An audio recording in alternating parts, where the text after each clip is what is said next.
通勤通学中の皆様おはようございます。ドクターの世界時事ニュースのお時間です。さあ本日はですね、先日お伝えしました全米オープンでの帽子略奪事件の続報となっています。今回ですね、ついにこの犯人とされておりましたポーランドのとある企業の CEO が正式に謝罪をしました。これについてはね、かなり情報が錯綜しているようで、様々な話が出ていたんですが、そんな中、正式に謝罪したんですね。果たして彼は一体何を語ったんでしょうか。この番組は海外のホットな時事ニュースをお届けします。通勤通学のお供にちょうどいいチャンネルとなっていますので、ぜひチャンネル登録お願いします。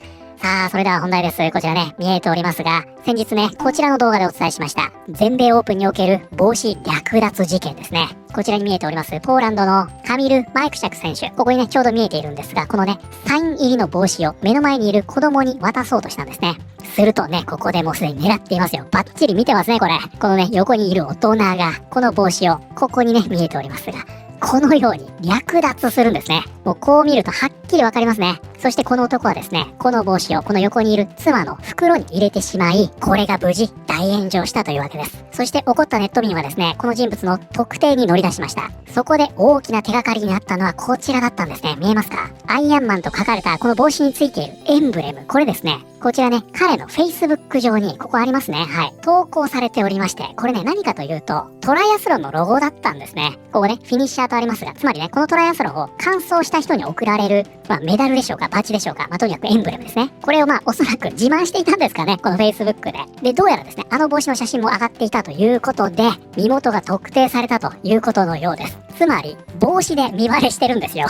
これ皮肉な話でしょ。当然、この人の会社ね、ドログブルグというんですが、大変なレビューボムを受けました。この方ね、こちらレビューページ見せてくれてますが、5点満点中 1.1 点という、とんでもないレビューボムを食らってしまったと。そして現在はですね、これね、相当アクセスがあったんでしょうね。このページというのはこちら、残念ながらこのページは一時的に閉鎖しており、新規レビューを受けていきませんということで、一時的にね、閉鎖されてしまっています。これによりですね、こちらの CEO、現在はインターネットで最も嫌われた男という称号を手に入れています。そしてこの CEO、今回ですね、改めて謝罪をしました。申し訳ありません。全米オープンでテニススターの帽子を子供から奪った大富豪の CEO、ピオトル・シュチェレクが Breaks Silence。ということで、こちらですね、Breaks Silence とあります。こちらが本日のキーワードになります。で、こちらですね、見出しなどでもよく使われる定型文ですね。何も話していなかった沈黙の時間の後で会話を始めること。ということで、こちらね、Break the Silence というのは沈黙を破るという意味になります。で、これ自体はですね、ほぼ直訳ですよね。非常にハマる翻訳になっているんですが、実際はですね、これ、沈黙を破るよりも、口を開くとかね、言及、初めてコメント。このように訳す方が自然なんじゃないかなと思います。これをね、全部沈黙を破ると訳してしまうと、ちょっとね、劇的になりすぎると言いますか、大げさになっちゃうんでね。おそらく Google 翻訳だと沈黙を破るとなると思うんですが、その場面によってね、ニュアンスを少し変えるといいんじゃないかなと思います。ということで、こちらは、申し訳ありません。全米オープンでテニススターの帽子を子供から奪った大富豪の CEO、ピオトル・シュチェレクが初めてコメント。全米オープンで若いテニスファンの手からキャップを奪った大富豪の実業家が必死の謝罪を発表した。自責の念とともに、ポーランドの大物起業家ピオトル・シュチェレク氏は少年の手から帽子を奪ったことについて大きな過ちを犯したと語った。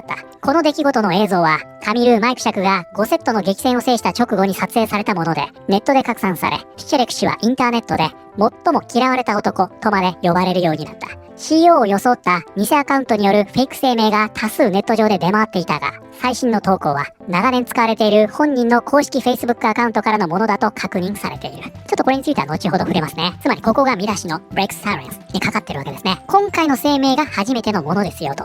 その中で新たなコールドプレイ、キスカム CEO と呼ばれるようになったシュチェレク氏は、これね、コンサート中にキスカムに移されてね、不倫がバレたというあれですね。感情に流されてしまい、選手が自分に帽子を渡そうとしていると誤解したと説明した。これもまた物議を醸しそうですよね。その帽子は自分に渡そうとジェスチャーしているように勘違いしてしまったと。さらに少年に、ここね、名前出てます。ブロックくんですね。ブロックくんに帽子をすでに返却したことも明かした。ということで、この CEO、あの時に奪った帽子というのは返却しているということなんですね。でも選手からすでにこれもらってるんでね、あのブロックくんは。なんかそういう問題じゃないような気もしますけどね。彼はこう記した。全米オープンでのカミル・マイクシャク選手の試合中に起きた件について、被害を受けた少年、そのご家族、すべてのファン、そして選手本人に対し、はっきりと謝罪したいと思います。私は大きな過ちを犯しました。彼は続けてこう述べた。勝利を喜ぶ観客の中で感情が高ぶり、以前サインをお願いしていた自分の息子たちに向けて、選手が帽子を差し出しているのだと勘違いしてしまったのです。その誤解のせいで思わず手を伸ばしてしまいました。今では自分のしたことが子供の記念品を意図的に奪い取ったかのように見えてしまう行為だったと理解しています。それが私の意図ではなかったとはいえ、少年を傷つけ、ファンを失望させた事実は変わりません。帽子は少年に返しました。そしてご家族にも謝罪しました。今回の件で与えてしまった傷を少しでも償えたのではないかと願っています。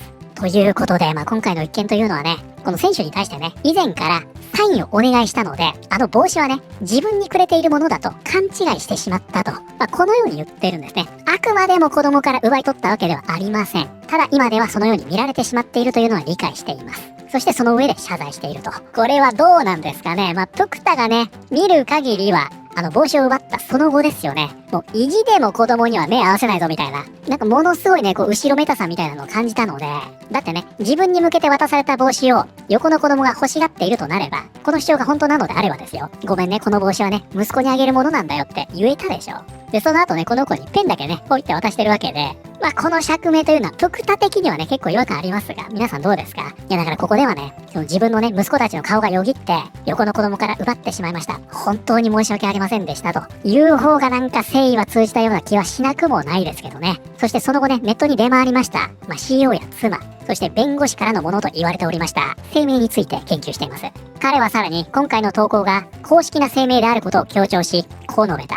今回の件については、私自身も妻も息子たちも SNS やポータルサイト上で一切コメントをしていません。また、この件に関して弁護士事務所などのサービスを利用したこともありません。ネット上で出回っている声明とされるものは全て私たちのものではありません。ということで皆さんもね、目にしたかもしれません。現在もね、ネット上で散々拡散されているんですが、この一件があった後ですね、CEO や弁護士、そしてその妻からの声明とされるものがネット上に出回りました。そしてそれをですね、メディアが伝えたんですね。で、この声明とされる内容ひどくてですね、いつも言っているように、人生は早い者勝ちなんだと。たかが帽子のことをスキャンダルにするのはやめてください。ネット上のヘイトに関しては、法的責任を問う可能性がありますよと。ほんと絵に描いたような挑発的な声明なんですね。で、これに関しましてはね、こちらでもファクトチェックされているんですが、本人である確認が取れませんでしたと。このように報じられていたんですが、一部メディアがね、こちらデクセルトになりますが、この CEO が投稿しましたという飛ばし記事を出してるんですね。で、実際その掲示板というのは誰でも書けるものなんでね、誰が書いたかわからないんですが、このような記事も出たため、先ほどのような声明が本人からのものだということで伝えられました。で、これに関しましては、ここではっきりと否定し、法律事務所等も一切使っていませんというような説明をしました。で、この方ね、ニュースアカウントのようですが、これ伝えています。シェレクは正しいことをしようと決意し、謝罪し、帽子を返しました。インターネットの勝利です。1時間前に Facebook に投稿しましたと。ということで今回の声明ね、先ほどの記事にもありましたが、彼本人の Facebook から投稿されまして、で、これがね、報じられた後、再度ね、またクローズされているようです。自分の会社を守ろうとしているだけで、イメージは地に落ちた。世間からの猛烈な批判があったから謝っているだけで、本心から反省しているわけじゃない。彼には道徳心なんてゼロで、自分のしたことがそんなに悪いことだとも思っていない。帽子を返したのもただ世間の怒りをなだめるためだ。で、こちらもそうですし、こちらもそうなんですが、やっぱりね、最初の出回った声明あるでしょ。誰が投稿したかわからないやつ。あんなこと言っておいて謝罪しても意味がないと。このように言われてしまっている状態でして、情報が錯綜してしまっていますね。帽子を返すかどうかは関係ない。少年はすでにテニス選手から別の帽子をもらっているんだ。これほんとそうですよね。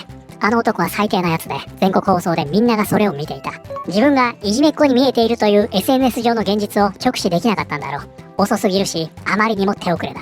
会社がボイコットされ始めて、今になって言い訳し始めている。彼が謝罪したのは、おそらく弁護士にそう指示されたからで、会社を守るためにやっているだけだろう。彼はこれからもずっと横暴な男として記憶されるだろう。昭和のナルシストは本当に反省しているからではなく、捕まった時にだけ謝罪するんだ。ということでこれに関してはね、このニュースアカウントを見るだけでも、誰一人として CEO を擁護する者はおらず、謝罪をしたところで誰も許していないというような状況になっています。